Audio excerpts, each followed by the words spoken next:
Halo semua. Apa kabar untuk hari ini? Semoga harimu selalu menyenangkan ya bro. Selamat datang di channel YouTube saya. Tolong dibantu subscribe, like dan share ya, supaya saya terus semangat bikin kontennya. Wakakakak. Solen 3 Chapter 1105. Chapter 1105, Penyergapan Master Jiwa Jahat. Tanpa ragu, arai besar Dewa Darah sangat kuat. Itu bahkan bisa dianggap sebagai arai paling kuat di seluruh planet Douluo. Namun, itu juga memiliki kekurangannya sendiri. Susunan ini hanya efektif melawan makhluk dari bidang lain. Kekuatan planar yang dibentuk oleh roh langit dan bumi hanya akan mengusir orang luar. Itu tidak akan berpengaruh pada makhluk hidup dari alam yang sama. 9 sosok yang tiba-tiba melesat barusan bukan berasal dari Abyssal Plane, tidak ada keraguan tentang ini.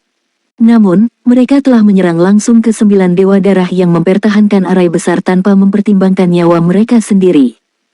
Perubahan ini terlalu mendadak, itu sangat mendadak sehingga tidak ada yang punya waktu untuk bereaksi.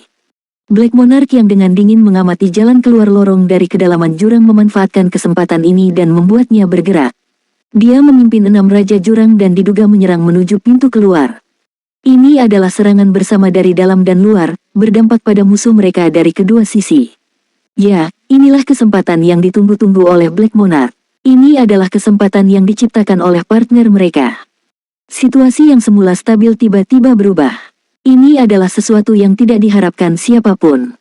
Bahkan Douluo Cao Dezi yang tidak berperasaan tidak pernah berpikir bahwa ini mungkin. Dia tidak pernah menyangka bahwa mereka akan memiliki musuh dalam barisan mereka sendiri di gunung salju yang terpencil, apalagi karena jumlah mereka yang begitu banyak. Bright Mirror Douluo Zhang Huanyun mengawasi seluruh medan perang. Dia yang paling cepat bereaksi terhadap perubahan mendadak itu.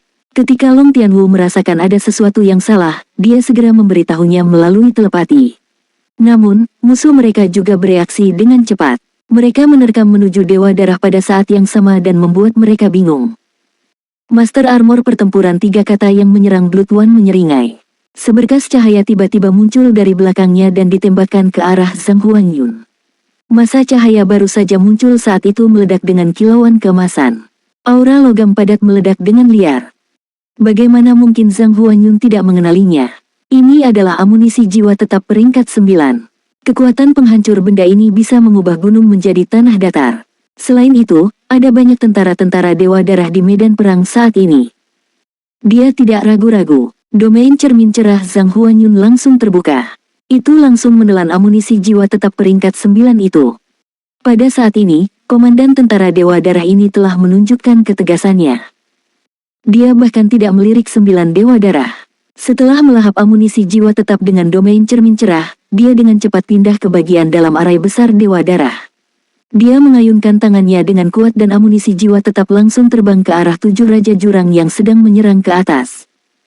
Zhang Huanyun tahu betul bahwa tidak mungkin baginya untuk mengurus kedua sisi sekaligus. Dia hanya bisa memilih untuk melepaskan amunisi jiwa tetap di satu sisi. Meskipun musuh di luar sangat kuat, mereka masih memiliki seluruh tentara Dewa Darah untuk melawan mereka. Musuh di dalam adalah yang paling menakutkan.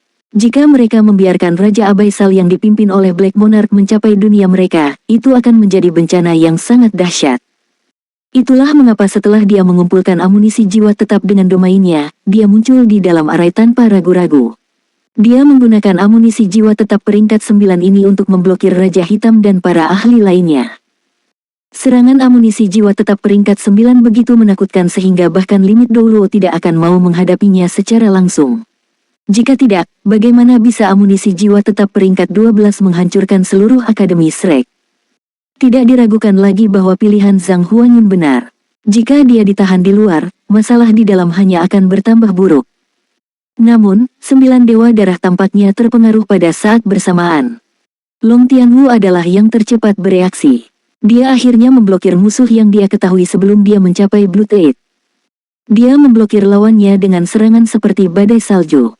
Namun, musuhnya ini juga tangguh dalam kekuatannya. Kepulan asap abu-abu keluar dari tubuh lawannya. Ichi Snow yang dilepaskan dari tubuh Long Tianwu langsung diwarnai abu-abu. Jeritan yang memekakkan telinga dan ratapan menakutkan segera mengelilingi Long Tianwu.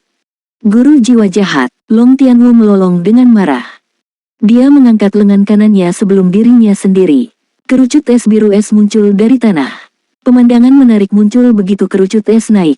Salah satu dari 9 roh langit dan bumi di udara jatuh di atas kerucut es yang membuat kerucut es tiba-tiba membesar.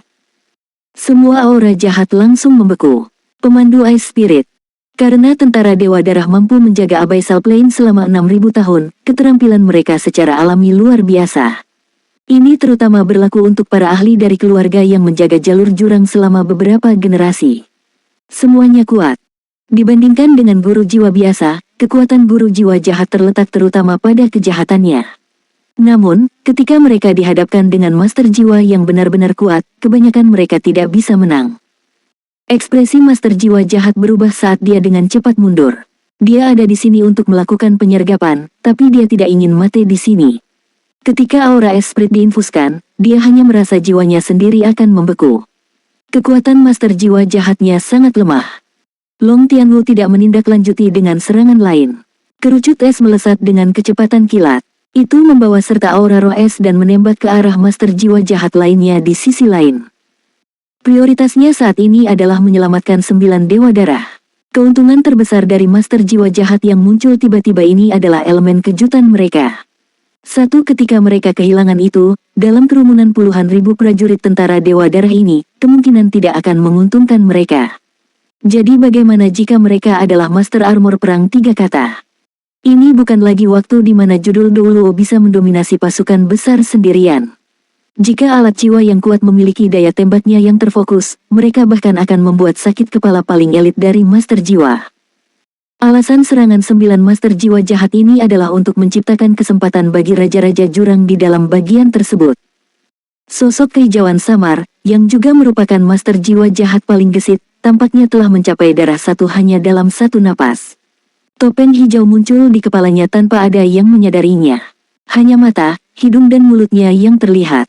Penampilannya tidak terlihat. Pupil matanya berwarna hijau tua, dan armor tempurnya berwarna hijau biru dengan sedikit warna ungu. Orang ini masih agak jauh, tapi bau busuk sudah keluar dari tubuhnya. Dia membuat lingkaran dengan lengannya dan 2 senjata seperti sabit ditebas. Mereka menyerupai 2 ular hijau biru yang merayap menuju Blood One. Tanpa ragu, inti sebenarnya dari arai besar Dewa Darah adalah darah satu. Begitu Blood One terguncang, tidak mungkin arai besar itu dipertahankan. Itulah mengapa guru jiwa jahat ini menyerang dengan semua yang dia miliki dengan serangan pertamanya. Blood One dengan dingin melihat kedua cahaya hijau biru. Kilatan dingin berkedip di matanya. Dia benar-benar tidak menyangka akan ada masalah dari manusia dalam perang yang terkait langsung dengan kelangsungan hidup umat manusia. Master jiwa jahat yang gila ini telah memilih untuk bekerja sama dengan Abyssal Plane. Tidak heran jika Abyssal Plane mampu mendobrak jalur utama dan meluncurkan gelombang abyssal yang belum pernah terjadi sebelumnya. Tanpa ragu, semua ini telah direncanakan sebelumnya. Tidak disangka kultus Roh Kudus berani berkolusi dengan Abyssal Plane. Ini hanya mendorong seluruh benua Douluo ke jalur kehancuran. Tidak masuk akal untuk berpikir bahwa ada orang yang bersedia menenangkan makhluk-makhluk jahat ini, orang-orang yang bahkan tidak peduli dengan kehidupan umat manusia. 2 sinar hijau biru tercermin di mata Blood One. Dia mengangkat tangan kirinya dan pedang sepanjang sekitar 4 kaki muncul di tangannya. Dia menebas dengan pedang di tangan kirinya dengan gerakan ringan sambil mempertahankan grid arai Dewa Darah.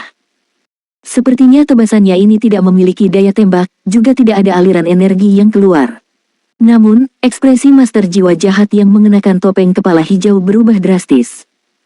Ini karena dia jelas merasa bahwa ketika Blood One menebas dengan pedangnya, seluruh orangnya sepertinya telah lenyap. Saat dia menghilang, dia benar-benar menyatu dengan lingkungannya. Elemen dari setiap atribut langsung menjadi bagian dari dirinya. Semua elemen berada di bawah bimbingannya. Bukankah dia mempertahankan arai besar Dewa Darah? Bagaimana dia masih bisa memiliki kemampuan seperti itu? Selain itu, kekuatan spiritualnya. Soul Land 3 Chapter 1106. Chapter 1106, Perjuangan Sulit. Kedua ular hijau biru itu langsung hancur. Kesadaran pedang yang tak terlihat diam-diam jatuh ke tubuh guru jiwa jahat itu. Master jiwa jahat hanya punya cukup waktu untuk mengangkat sabit sebelum dirinya untuk bertahan. Sabit itu hancur saat berikutnya. Armor pertempuran di dadanya pecah dan hancur berkeping-keping. Dia memercikkan masker wajahnya sendiri dengan seteguk darah segar saat dia mundur ke belakang. Sekte Roh Kudus sudah sangat memikirkan Master Sekte Tang Sekte, Master Aula Douluo Hall, dan Herles Douluo. Mereka juga tahu bahwa jumlah energi yang dia butuhkan untuk mempertahankan arai besar yang menggunakan kekuatan planar ini sangat besar. Namun, mereka masih meremehkannya pada akhirnya. Secara mengejutkan, dia masih memiliki sisa energi dalam proses mempertahankan susunan yang bagus.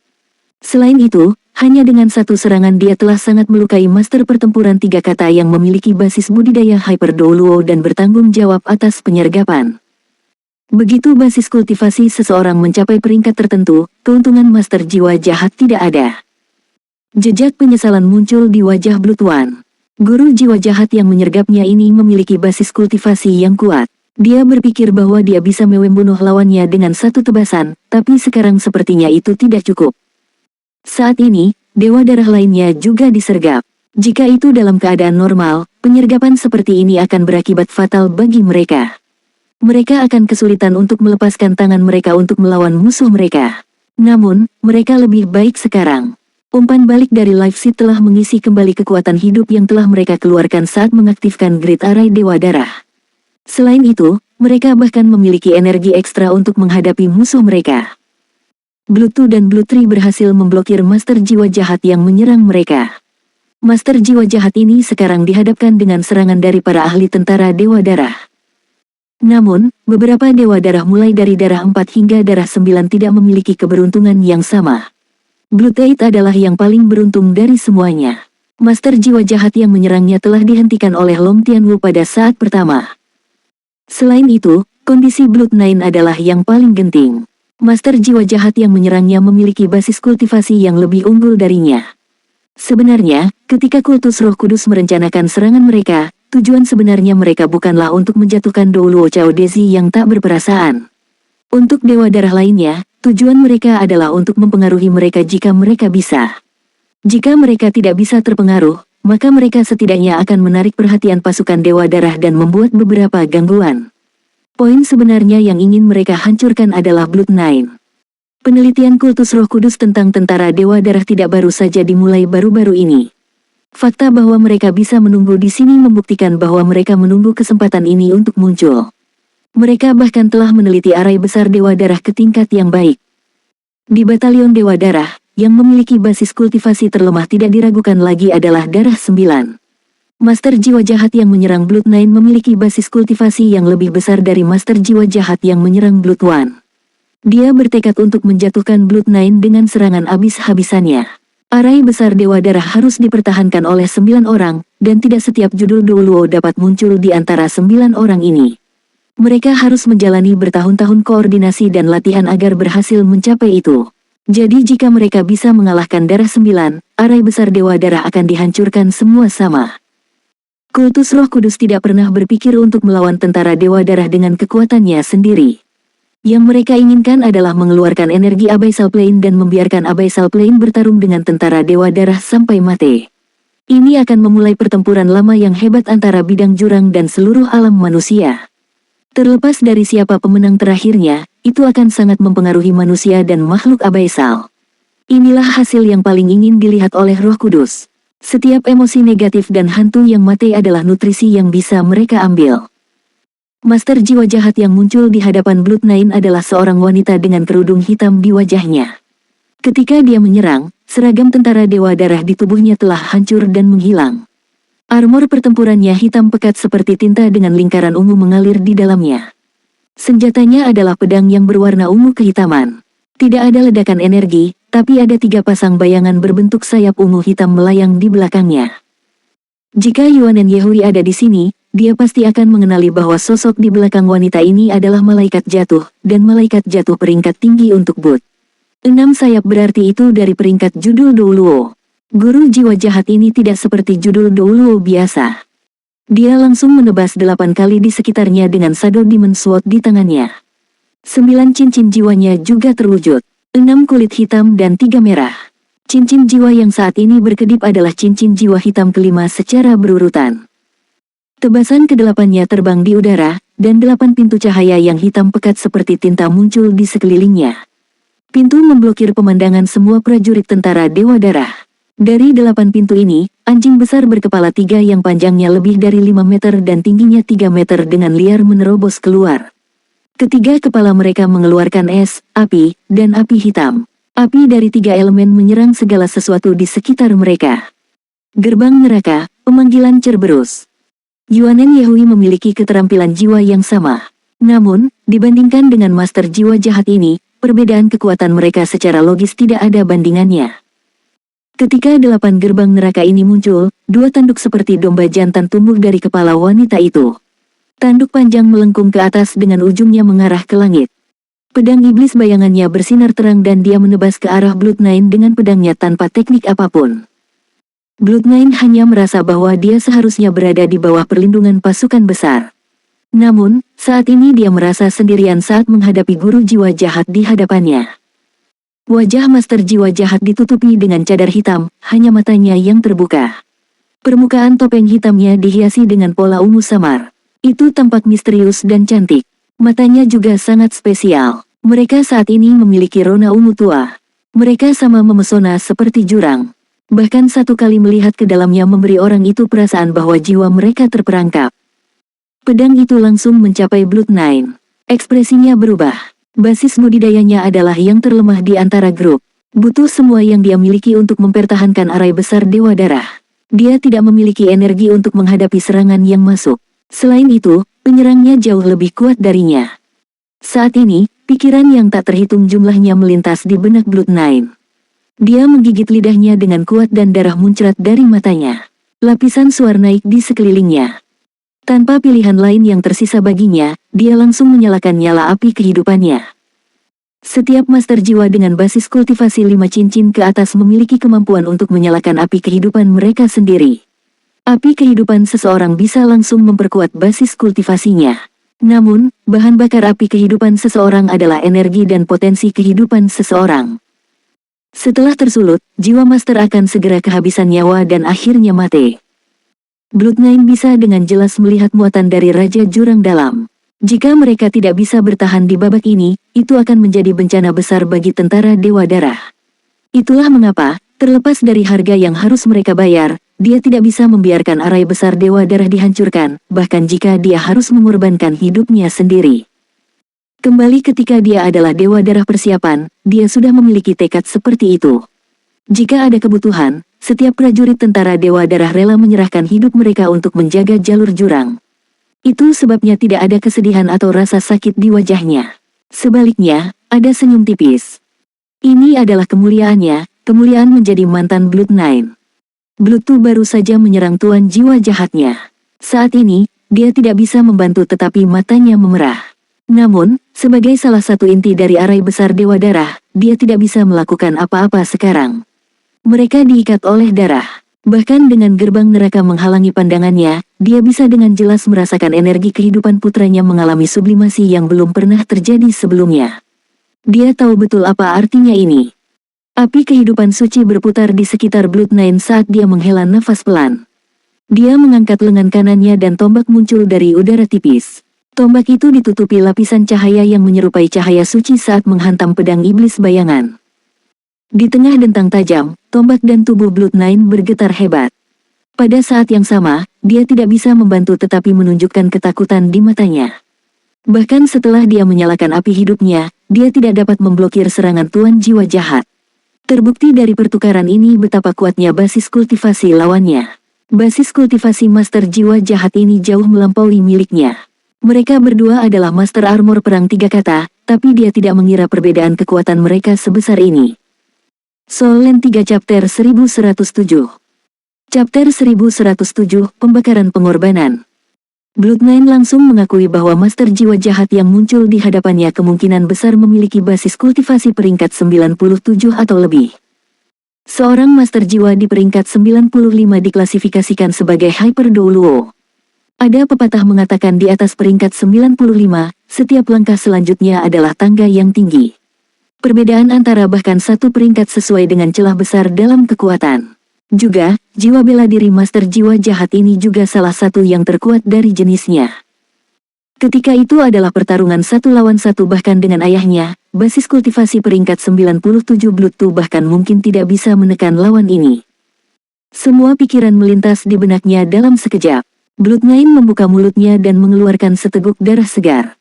Seteguk darah segar ini terbakar di udara dan berubah menjadi semburan merah kemasan yang jatuh ke tombaknya. Tombaknya langsung meledak dengan kecemerlangan yang sulit untuk dijelaskan. Bahkan guru jiwa jahat mengungkapkan keraguan di wajahnya. Suara ledakan dahsyat meletus di sekitar gerbang neraka. Meskipun Master Jiwa Jahat ini memiliki basis kultivasi yang sangat kuat, serangan tentara Dewa Darah sangat luar biasa. Gerbang neraka miliknya tidak dapat dipertahankan untuk waktu yang lama melawan mereka. Shadow Demon Sword miliknya bersinar dengan cahaya gelap. Tanduk di kepalanya langsung berubah menjadi pedang iblis bayangan ungu tua. Saat mereka bertabrakan dengan tombak berlumuran darah, ruang di sekitar mereka berkerut. Armor pertempuran 3 kata di tubuh Blood9 hancur inci demi inci. Baju perangnya meledak dengan keras dan berubah menjadi badai logam yang menyerang Master Jiwa Jahat. Hampir seluruh pori-pori di tubuhnya menyemburkan kabut darah. Kabut darah ini ditambahkan ke dalam nyala api kehidupannya sehingga membakar lebih kuat. Pandangan aneh melintas di mata ungu guru jiwa jahat itu.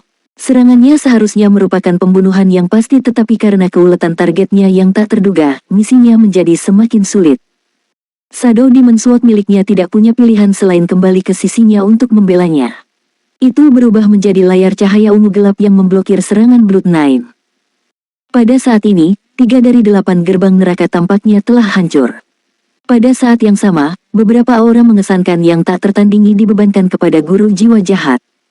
Seperti yang diharapkan dari Dewa Darah.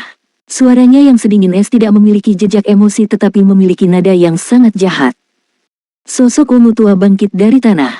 Tiba-tiba, retakan ungu kehitaman terbuka di udara. Ketika orang ini melompat, dia dengan kuat mengayunkan pedang iblis bayangannya dan cincin jiwa ke-9 di tubuhnya bersinar terang. Langit menjadi gelap, dan 8 master jiwa jahat lainnya segera berubah menjadi seberkas cahaya ungu langsung menghilang ke dalam celah. Setelah dia melihat lebih dalam pada Blood9, tatapannya juga menghilang ke dalam celah. Fokus Blood9 selalu tertuju padanya. Dia tidak tahu mengapa tetapi ketika mata mereka terkunci pada saat-saat terakhir, dia tiba-tiba memiliki perasaan yang aneh. Sepasang mata tanpa emosi itu sekarang tertanam dalam di benaknya.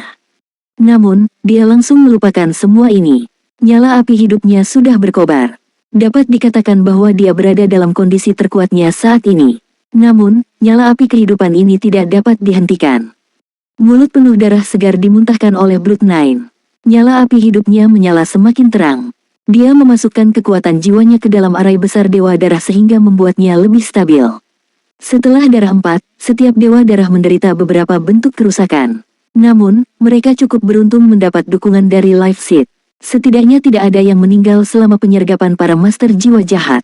Sementara arai besar Dewa Darah terguncang, itu tidak rusak pada akhirnya. Namun, nyala api kehidupan Blood9 tidak bisa dipadamkan sekarang. Karena nyala api kehidupannya telah terbakar sejauh ini, itu harus padam sepenuhnya. Itu hanya akan mati setelah tubuhnya dan bahkan jiwanya benar-benar terbakar. 2 baris air mata mengalir di pipi Blood2. Ini adalah putra satu-satunya. Tidak peduli seberapa keras dia padanya selama waktu normal. Sebagai seorang ayah, dia melihat putranya kehilangan nyawanya di depannya dan tidak berdaya untuk melakukan apapun. Penderitaan yang dia rasakan tidak terbayangkan. Jantung Blood2 benar-benar rusak. Namun, yang dilihatnya adalah senyum meludah darah putranya. Blood9 sepertinya mengatakan kepadanya, "Ayah, aku tidak membuatmu malu.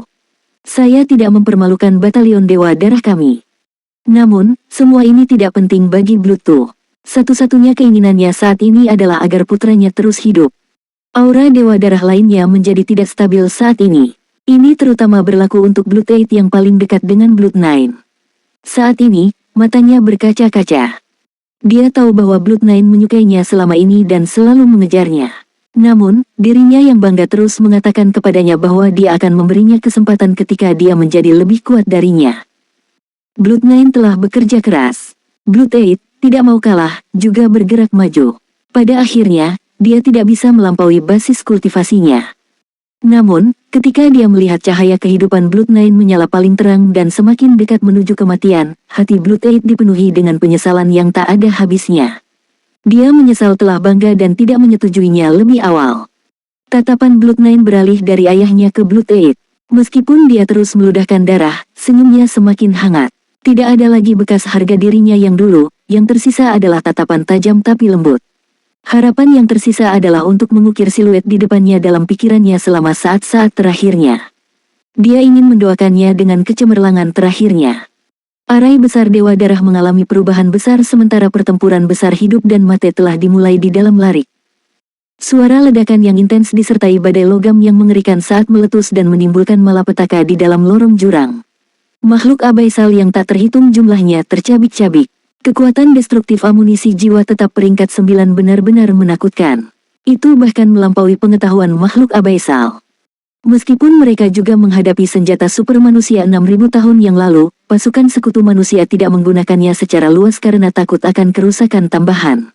Namun, tidak ada kemungkinan kerusakan tambahan di bagian jurang tersebut. Itulah mengapa ketika amunisi jiwa tetap peringkat 9 dilemparkan oleh cermin cerah Douluo Zhang Huanyun, itu meledak dan dengan cepat menghentikan 7 raja jurang pengisian di jalur mereka. Black Monarch mengembangkan sayap di belakangnya yang berubah menjadi tirai kegelapan. Dia melindungi 6 raja jurang lainnya di belakangnya. Kabut iblis pemakan hitam miliknya benar-benar lepas saat bertabrakan dengan badai logam liar dan nakal.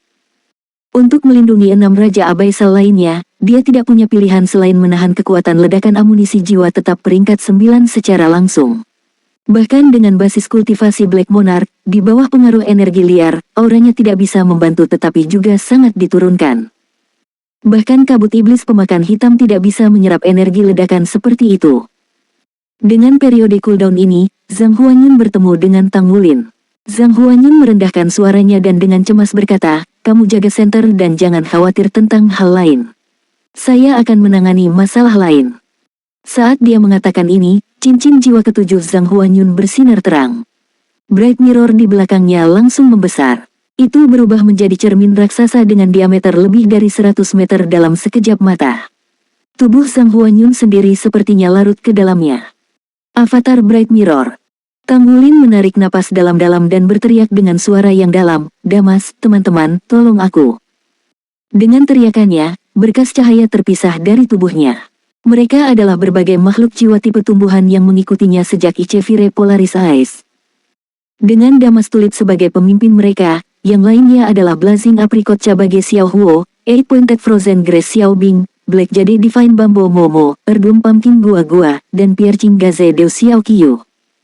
6 basis budidaya monster jiwa jenis tumbuhan besar berada di atas 100.000 tahun sejak dulu. Mereka juga mendapatkan kecerdasan. Sejak mereka mengikuti Tang Wulin, mereka telah mengalami aura life seed dan sedang dipelihara di dalam lautan roh Tang Wulin.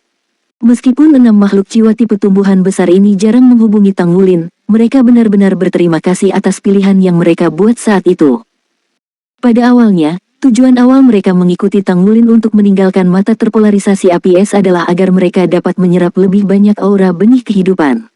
Mereka bermaksud untuk menstabilkan fondasi basis kultivasi mereka yang telah mereka bentuk di mata terpolarisasi api es dan menunggu kesempatan untuk mencapai terobosan lain. Namun, mereka segera menyadari bahwa manfaat yang mereka peroleh dari berada di dalam tubuh Tang Wulin bukanlah benih kehidupan itu sendiri. Kepadatan aura garis keturunan Tang Wulin telah melampaui apa yang mereka ketahui mungkin. Mereka menyadari dengan terkejut bahwa setiap kali basis kultivasi Tang Wulin meningkat, terutama setelah pembentukan inti naganya, kekuatan esensi darah padat membasuh tubuh mereka dan nutrisi yang diberikannya jauh lebih padat daripada yang mereka terima di mata terpolarisasi api es. Ini adalah dua energi yang berbeda. Energi dalam Ichevire Polaris Ice adalah kualitas tertinggi dari roh surga dan bumi. Energi di dalam tubuh Tang Wulin adalah kekuatan hidup terpadat. Pengaruh aura garis keturunan Raja Naga Emas pada mereka pada tahap ini jauh lebih kuat daripada mata terpolarisasi api es. Ini karena, dalam arti tertentu, mereka bukan lagi makhluk jiwa yang murni. Dengan basis kultivasi mereka yang melebihi 100.000 tahun, mereka bisa berubah menjadi manusia. Karenanya, mereka harus meniru garis keturunan manusia dan konstitusi tubuh manusia. Dengan tubuh humanoid mereka harus belajar memanfaatkan kekuatan langit dan bumi mereka. Bahkan jika mereka memilih untuk tidak menjadi manusia, ini adalah proses yang harus mereka lalui. Soul Land 3 Chapter 1108. Chapter 1108, Meminjam Roh. Di sisi lain, bagian tersulit dari kultivasi mereka adalah meniru aura garis keturunan. Aura garis keturunan Tangwulin yang tebal mengalir ke dalam tubuh mereka dan memberi makan tubuh mereka sedemikian rupa sehingga mereka mendapat banyak manfaat tanpa mereka sadari dan bentuk manusia dari tubuh mereka distabilkan sebelumnya. Tentu saja, mereka tidak hanya mengekstraksi energi untuk diri mereka sendiri. Pada saat yang sama, mereka juga mengeluarkan energi dengan tenang. Kekuatan spiritual Tangwulin meningkat dengan cepat dan merasakan kehadiran segala macam elemen roh langit dan bumi menjadi lebih mudah baginya. Ini terkait langsung dengan banyak makhluk jiwa tipe tumbuhan yang maha kuasa di dalam dirinya. Mereka telah sepenuhnya membuka kedekatan mereka dengan elemen untuk Tangwulin sehingga kekuatan spiritualnya dapat dengan mudah mendeteksi sumber elemen ini. Akibatnya, dia ditingkatkan dan secara alami kecepatan kemajuan kekuatan spiritualnya meningkat dalam sisik besar. Pada saat yang sama, mereka semua adalah makhluk dengan kekuatan hidup yang sangat murni sehingga mereka dapat terus menggabungkan kekuatan hidup mereka ke dalam tubuh Tangwulin dan secara diam-diam memeliharanya. Dapat dikatakan bahwa setelah filtrasi mereka, aura life seed bahkan lebih pas untuk penyerapan Tangwulin. Di sisi lain, semuanya terjadi di bawah pengaruh diam dari alam. Meskipun Tangwulin tidak mengkonsumsi harta surga dan bumi ketika dia berada di Ichevire Polaris Ice kembali, dia mendapat manfaat paling banyak selama periode waktu ini. Yang mengakibatkan dia terus-menerus membuat terobosan dalam waktu sesingkat itu tanpa ada rasa takut akan gangguan. Pada saat ini, 6 monster jiwa berumur 100.000 tahun tipe tumbuhan muncul secara bersamaan. Dibandingkan dengan awalnya, aura mereka sudah sangat berbeda. Masing-masing dikelilingi oleh domain yang dibentuk berdasarkan atribut masing-masing. Tulip Damas berdiri tepat di depan Tangwulin dengan pancaran merah muda samar yang terpancar dari tubuhnya. Penampilannya langsung menyegarkan udara di sekitarnya yang awalnya sedikit pengap. Bahkan Zhang Huanyun merasa seperti jiwanya terangkat saat mencium aroma yang dipancarkan dari tubuhnya. Nama lengkap Damas Tulip seharusnya dikenal sebagai Fragrance Damas Immortal. Dia adalah Raja Rumput Abadi jadi dia seharusnya memiliki peringkat lebih tinggi dari Kaisar Blue Silver Tangwulin. Di Ichevire Polaris Ice dia mampu membuat semua rumput abadi lainnya mengakui kesetiaan pada dirinya sendiri, jadi orang hanya bisa membayangkan statusnya. Meskipun tidak memiliki kemampuan bertarung langsung, kemampuan tambahannya adalah sesuatu yang tidak dapat ditiru oleh rumput abadi lainnya. Kubis aprikot terbakar berdiri di sisi kiri depan Tangwulin. Elemen apinya mekar sementara pancaran merahnya yang menyala merayapi tanah. Rumput beku berujung 8 berdiri di depan kanan Tangwulin. Cahaya birunya menyebar dengan rasa dingin yang pahit menembus tulang seseorang. Itu jelas di sisi berlawanan dari atribut Blazing Apricot Cabage, namun rasanya pasangan itu saling memuji. Mereka tampaknya saling bertentangan di Ichevire Polaris Ice tetapi kenyataannya, mereka telah menyelesaikan harmoni yin yang melalui Ichevire Polaris Ice sebelumnya. Kebersamaan mereka tidak akan mengakibatkan melemahnya keduanya tetapi sebaliknya, keduanya akan saling menguatkan secara besar-besaran. Erdum Pumpkin dan Black Jade Divine Bamboo berdiri di kiri dan kanan belakang Tangwulin. Keduanya memancarkan pancaran domain kuning dan hijau secara terpisah sementara Piercing Gazede berdiri tepat di belakang Tangwulin dengan pancaran putih samar yang perlahan memancar keluar dari tubuhnya. 6 rumput abadi agung menunggu kedatangan musuh mereka dalam susunan pertempuran. Zhang Huanyun yang sudah berkelana jauh ke dalam domain dan melepaskan avatar cerminnya yang cerah tidak bisa menahan tatapan bingung saat pemandangan itu terbuka di depan matanya. Penilaiannya terhadap Tangwulin semakin tinggi dan semakin tinggi setelah memeriksa hati nuraninya dan Tangwulin bahkan telah melampaui imajinasi aslinya. Dia mencapai kesimpulan bahwa penilaiannya masih belum cukup karena Tangwulin bahkan jauh lebih kuat dari yang dia bayangkan. Apa itu? Mereka tidak merasa seperti manusia tetapi mereka bisa berubah menjadi bentuk manusia. Itu cukup untuk membuktikan status mereka. Itu adalah monster jiwa 100.000 tahun yang nyata. Bahkan sulit untuk menemukan monster jiwa 100.000 tahun di benua Douluo hari ini karena spesies makhluk jiwa yang terancam punah, apalagi 6 dari mereka. Cincin jiwa muncul dari bawah kaki Tangwulin. 6 cincin jiwa itu tersusun rapi dalam warna hitam, hitam, hijau emas dan oranye emas. Ya, bahkan tanpa pemberitahuan Tangwulin, mantan cincin jiwanya telah naik ke peringkat 10.000 tahun dan sekarang hitam. Sudah lama sekali sejak kunjungan terakhirnya ke platform kenaikan roh, tetapi cincin jiwanya masih berkembang di bawah pengaruh keheningan lingkungan. Terlebih lagi, seolah-olah dia tiba-tiba membuat terobosan baru sebelumnya yang seharusnya merupakan kemunduran yang dihasilkan setelah Life Seed menyerap Plain Seed. Senyum tipis muncul di wajah Tangwulin. Matanya memancarkan cahaya yang samar-samar terlihat sementara tombak naga emas di tangannya bersinar terang saat dia mengarahkannya ke bawah. Tulip Damas mengangkat kepalanya dan melihat ke arah Grid Arai Dewa Darah di langit. Wajahnya tiba-tiba berubah menjadi senyuman lucu saat dia mengangkat tangannya dan membuat gerakan pelukan ke udara tipis. Sekaligus, pancaran 9 warna yang dipancarkan dari Grid Arai Dewa Darah berkibar dengan lembut sebelum berubah menjadi bentuk seperti tornado yang melayang di bawah bimbingannya. Apakah itu peminjaman roh? Jangankan Sang Huanyun, bahkan orang inti sebenarnya dari arai besar Dewa Darah, Blood One dikejutkan saat menyaksikan pemandangan itu. Bahkan sebagai konduktor arai besar Dewa Darah hanya ada darah satu yang mampu menggunakan kemampuan meminjam roh di antara 9 Dewa Darah. Namun, makhluk seperti jiwa roh Tang Wulin mampu melakukannya saat ini. Bunga besar secara alami mekar di belakang punggung Tang Wulin. Itu adalah bentuk asli dari tubuh Fragrance Damas Immortal. Devor Heaven and Earth diluncurkan. Sama sekali tidak perlu bagi Tang Wulin untuk melakukan kontrol, Tulip Damas telah secara langsung menyelesaikan proses pelepasan untuknya. Dalam sepersekian detik, roh langit dan bumi yang berasal dari kekuatan planar melonjak menuju Tang Wulin seperti segerombolan lebah dan sekaligus memenuhi tubuhnya ke tepi jurang.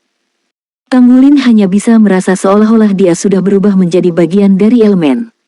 Tidak hanya itu, aliran kekuatan isap memancar dari 5 arah lainnya dan menyebar keluar dengan tubuhnya sebagai titik pusat. 6 rerumputan besar yang abadi memberikan kekuatan pada saat yang sama sementara wilayah mereka bersinar terang. Aura mereka meningkat secara eksponensial dalam sekejap. Black Monarch baru saja mengatur ledakan besar yang disebabkan oleh amunisi jiwa tetap peringkat 9. Sosoknya sudah melonjak ke atas saat dia mengulurkan jari ke arah Tang Wulin. Di belakangnya, 6 Raja Abaisal lainnya mulai melepaskan kemampuan mereka juga. Mereka hanya memiliki satu target dan itu tepatnya Tang Wulin. Namun, pada saat inilah Black Monarch melihat mata Tang Wulin. Itu adalah sepasang mata yang berkilauan dengan pancaran 9 warna dan bahkan sisi kemas yang menutupi set armor perang 2 kata miliknya diwarnai dengan lapisan cahaya 9 warna. Raja Hitam hanya bisa merasakan seolah-olah sesuatu telah menabrak kedalaman jiwanya. Tanpa dia sadari, auranya terhenti sejenak. Segera setelah itu, dia melihat tombak Tang Wulin turun dari langit. Golden Dragon Spear tidak mengaum kali ini tapi memancarkan cahaya yang paling murni. Cahaya tombak itu diarahkan ke Black Monarch. 6 rumput abadi besar yang mengelilingi Tang Wulin semuanya mekar dengan cahaya menyilaukan dari tubuh mereka. Sekaligus, cahaya yang dilepaskan dari upaya gabungan mereka bahkan berhasil melindungi Bright Mirror Douluo di belakang punggung mereka. Tang Wulin adalah master baju besi pertempuran 2 kata dengan basis kultivasi 6 cincin. Pada saat yang tepat ini, dia berhasil mengandalkan amplifikasi dari arai besar Dewa Darah dan dukungan dari 6 rumput abadi dan benih kehidupan untuk meledak dengan kemampuan bertarung yang belum pernah terjadi sebelumnya dan menakutkan. Ledakan. Kabut iblis pemakan hitam dan pancaran 9 warna meledak hampir secara bersamaan. 2 lapisan energi yang sangat menakutkan meledak dari lorong jurang. Pada saat ini, kedua belah pihak mengalami sensasi yang sangat berbeda. Raja Hitam pertama kali merasakan tekanan yang datang dari pesawat. Dia bisa merasakan tekanan pesawat terhadap dirinya sendiri semakin kuat saat dia mendekati pintu keluar lorong. Ini adalah sisi negatif dari pertempuran di medan lawan. Di sisi lain, tombak Tang Wulin sebelumnya tidak sama dengan teknik tombak yang dia lepaskan di masa lalu. Itu bukan lagi fluktuasi dengan esensi darahnya yang tak tertandingi tetapi dengan bidang yang tumpang tindih. Selama sepersekian detik itu, Black Monarch bahkan memiliki kesalahpahaman bahwa Tang Wulin sudah menjadi inti dari pesawat Douluo dan tombak itu ditusuk dengan representasi itu. Raja Hitam yang kejam merasa seolah-olah beban Gunung Taisan ada pada dirinya sendiri saat dia dengan paksa ditembaki menuju kedalaman lorong jurang. 6 Raja Jurang yang bergabung dengannya saat mereka naik ke udara merasakan tekanan mencekik yang sama. Mereka secara bersamaan mundur.